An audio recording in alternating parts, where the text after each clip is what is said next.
When I graduated high school, I was pretty set against going to traditional college. I knew it was what I was supposed to do, but a lot of my peers were drowning in student debt and signing their lives away to careers they weren't passionate about. And that just didn't seem worth it. A couple years later, I heard about Excel College, which was a completely different path to higher education. With a debt-free promise and students earning degrees while gaining hands-on experience in the marketplace, this path just made sense. Along with that, community and discipleship are central aspects of life at Excel, and I knew I wanted to be part of a community that would encourage my faith in the Lord. My name is Cassidy Solis, and I graduated debt-free in 2023 with a degree focused in marketing, and now I'm using my skills full-time. More than that, I've grown deeply in my relationship with Jesus and His people. I can honestly say that this new way of college has changed my life for the better. To learn more about Excel's transformative debt-free education model, visit theexcelcollege.com/visit to sign up for an informational call. That's theexcelcollege.com/visit. Hey, I'm Greer. Welcome to the Unfinished Idea podcast, a space for you to expand your understanding about the neurodiverse world, which is all around us. Whether you're a parent, a friend, a teacher, or a neighbor, everyone is welcome to join us as we help bring awareness and better understanding about those who are neurodivergent and families who are raising children with special needs. I'm a mom to 2 boys and 2 dogs, and together with my husband, raising a child with additional needs. I often feel lonely and overwhelmed in my daily experience because life looks different for us. This podcast will share practical help, tips, and insights into the difficulties, joys, and differences of the neurodiverse world. So let's start the conversation. Hey guys, today's conversation is me sitting down and I guess sharing a little bit more about our everyday as we navigate the world, giving some practical tips as well as different techniques and mindsets that we have as we try and have a little more calm and little less chaos. So let's grab your drink and dive in to our conversation today.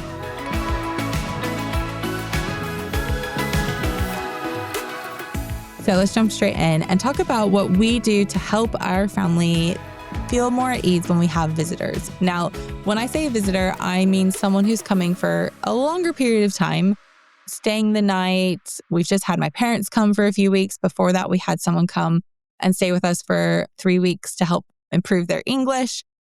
So things like that, kind of longer stay people. And it's something in our family that we actually value. We have kind of wanted to build a place where people can come and stay and feel welcomed no matter who they are. This was, even before we had kids, we did this. And so we are just very clear kind of 10 or so days before that person arrives or they arrive, meaning different people, we kind of just start talking about them. We, talk about how do my kids know them, or, when did you last see them? A little different for my parents since my kids see or FaceTime my parents almost every day. So a little different for them. But, when they're unfamiliar people, we are really all about the preparation. We really just have conversations about them. We show them pictures. We tell them why they're coming and staying with us. We talk about what they're probably going to be doing while they're here and what our kids are going to be doing while they're here, and just really laying out kind of expectations. Does that mean it's going to be perfect all the time? No. I have 2 kids. There are meltdowns that are going to happen. Things are going to happen while they're here, as in the visitor.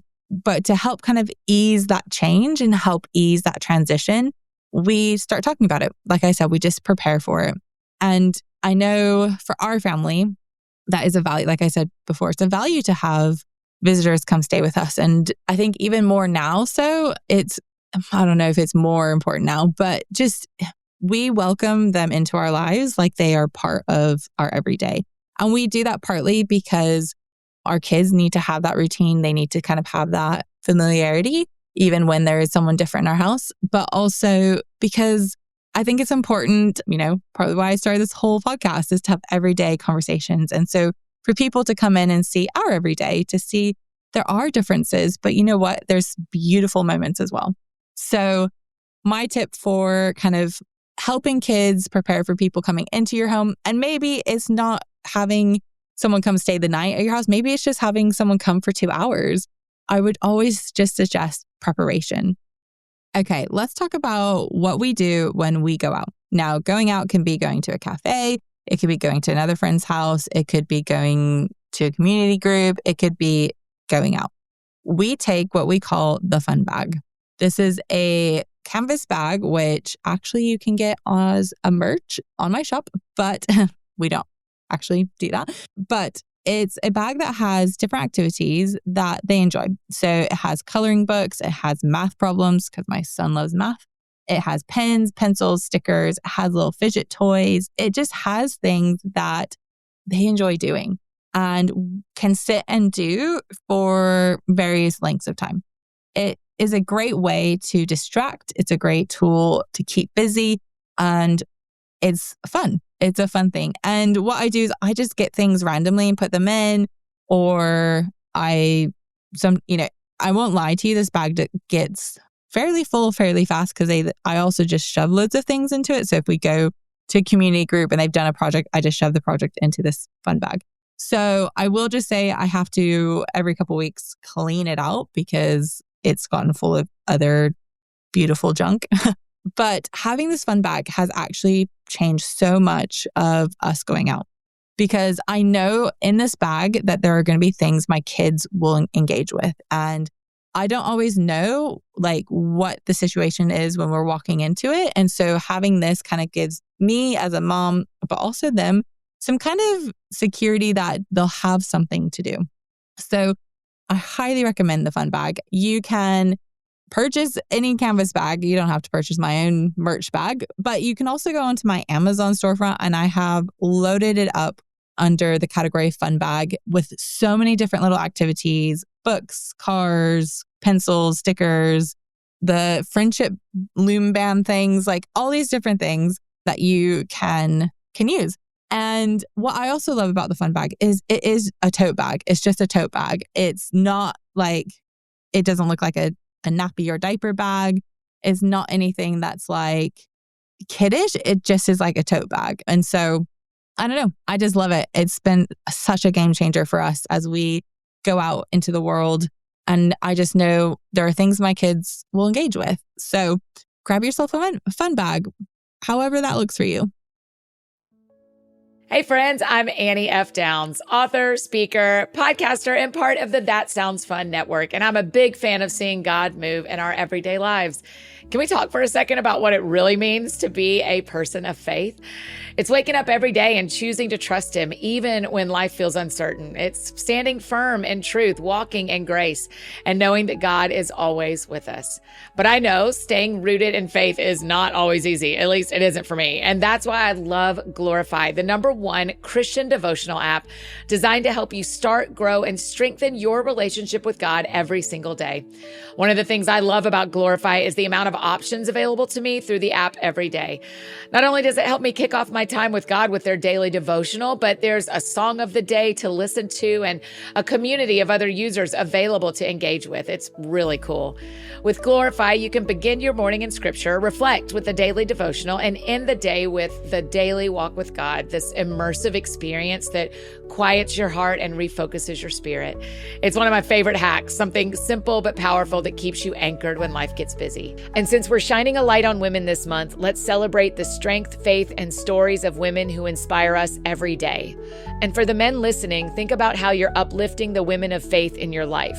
Join me and over 20 million believers who have found encouragement through Glorify. Download the app today at glorify-app.com/podcast, and let's keep walking in faith together. Again, that's glorify-app.com/podcast. I can say to my new Samsung Galaxy S25 Ultra, hey, find a keto-friendly restaurant nearby and text it to Beth and Steve. And it does without me lifting a finger, so I can get in more squats anywhere I can. 1, 2, 3. Will that be cash or credit? Credit. 4. Galaxy S25 Ultra, the AI companion that does the heavy lifting so you can do you. Get yours at Samsung.com. Compatible with select apps. Requires Google Gemini account. Results may vary based on input. Check responses for accuracy.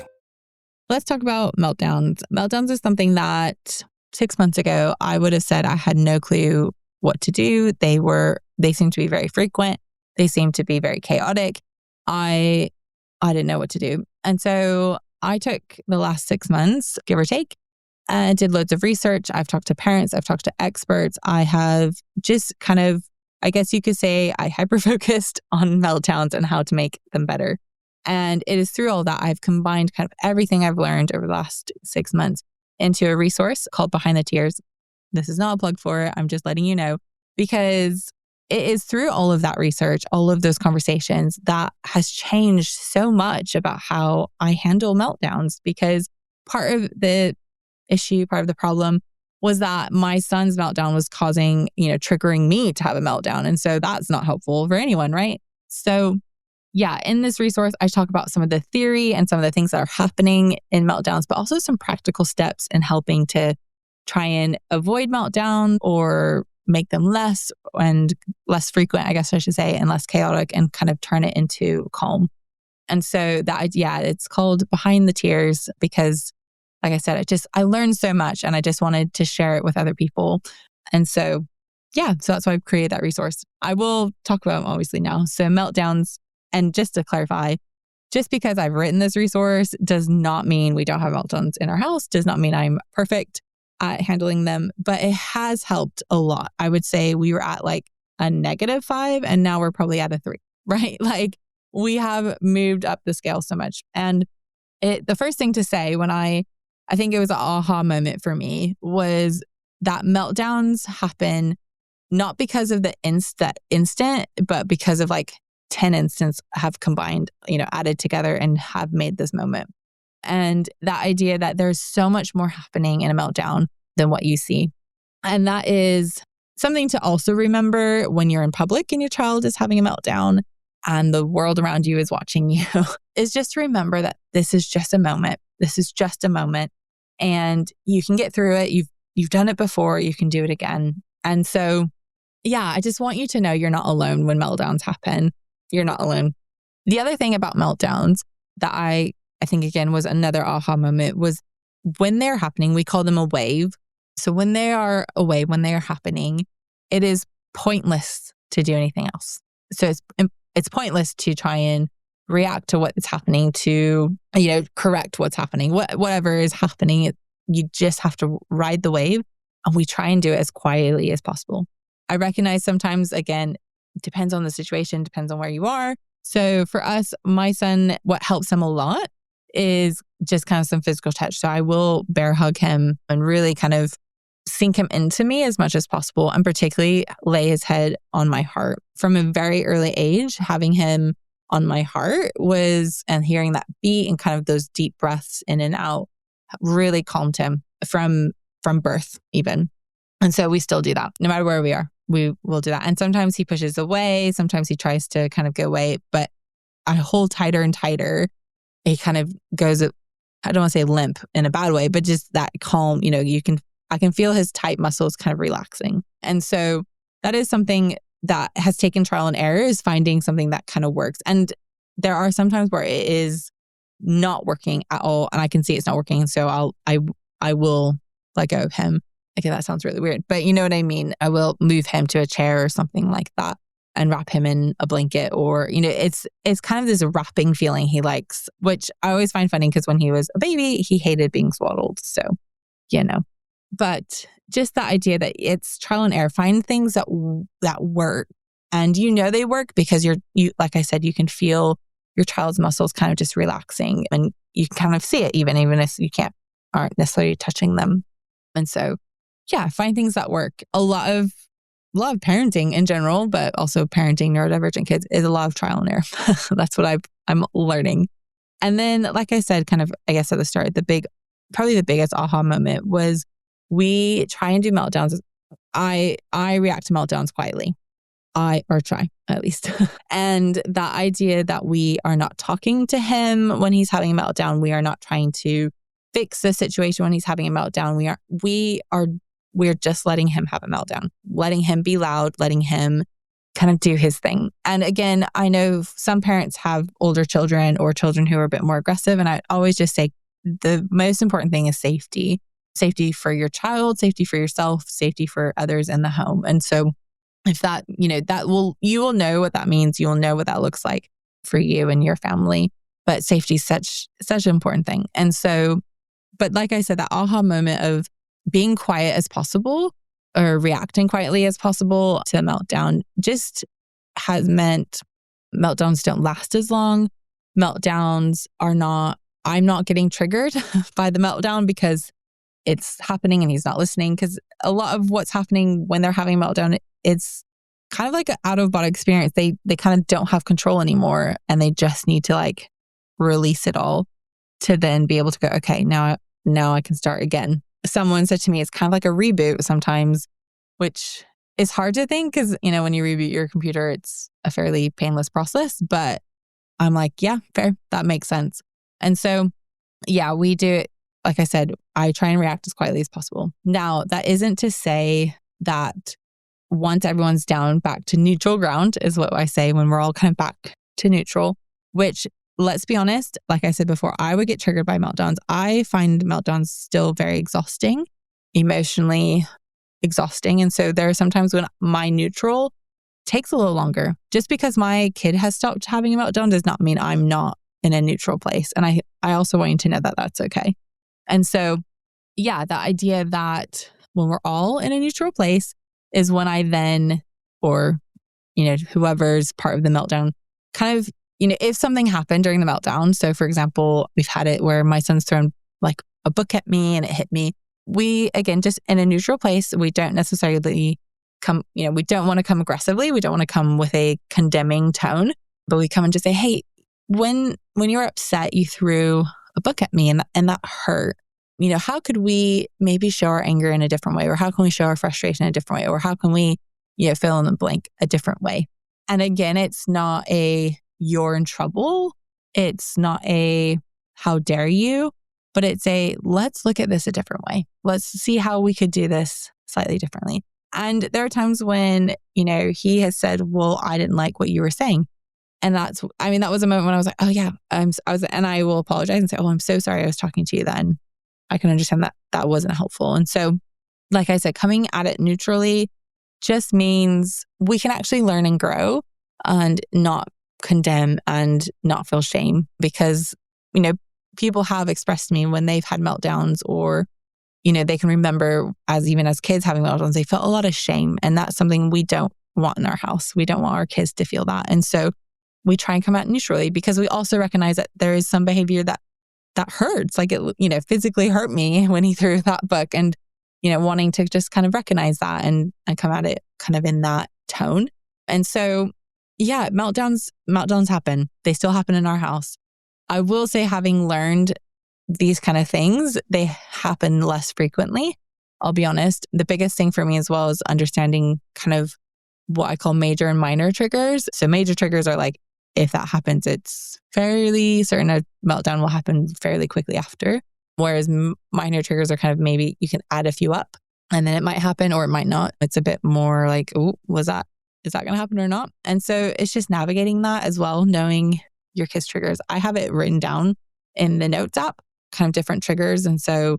And ways he reacted to certain things. So it may not be like a total trigger, like in a bad way, but maybe, he reacted really positively to this. And so then I might try it again and it totally flopped. And so I'll probably delete that. And then, or I tried, I did it again and it worked great. And so it's just, yeah, having that has been really helpful. So meltdowns happen. I see you. I totally get how exhausting they are, but I want you to know you're not alone in meltdowns. And for someone who is supporting a family who is neurodivergent, I just want to say as well, just encourage your families, encourage the parents, encourage the people that in meltdowns, they're not alone, and encourage them to know that they can reboot and it's okay. I just want to end this episode, which I know is a bit shorter than normal, with just a huge thank you, particularly to those who are kind of supporting or are allies to neurodivergent people and families.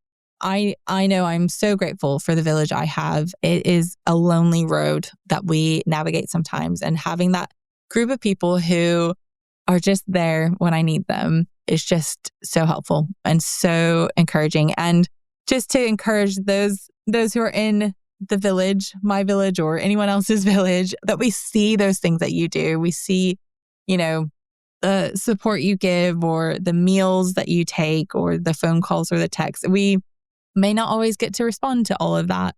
It is seen and is noticed. And so when you're not sure if it is actually helping, it probably is. If it's not helping, we will probably tell you. So don't worry.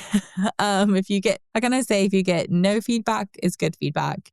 And the idea that, it doesn't go unnoticed. It's just sometimes life is so chaotic and overwhelming and full that we don't always get to say thank you. And so I want to say on behalf of my family, on behalf of this, I don't know if I can say the whole neurodivergent community, but maybe I will, a huge thank you to those who are in the village, who are supporting neurodivergent families, neurodivergent people, to the neurodiverse world. And so just a huge thank you. And to know that we see you and we are grateful for the support you are giving.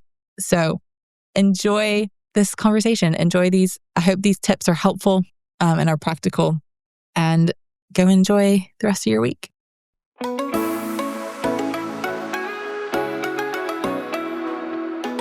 I'm not sure if you've heard of the Unfinished WhatsApp community. It's a group of people who are all on WhatsApp, sharing each other's joys, struggles, and differences. We are cheering each other on and, just saying, you got this, when we need a little help and encouragement. So you can find where to join the Unfinished community down in the show notes, and we can't wait to have you a part of us.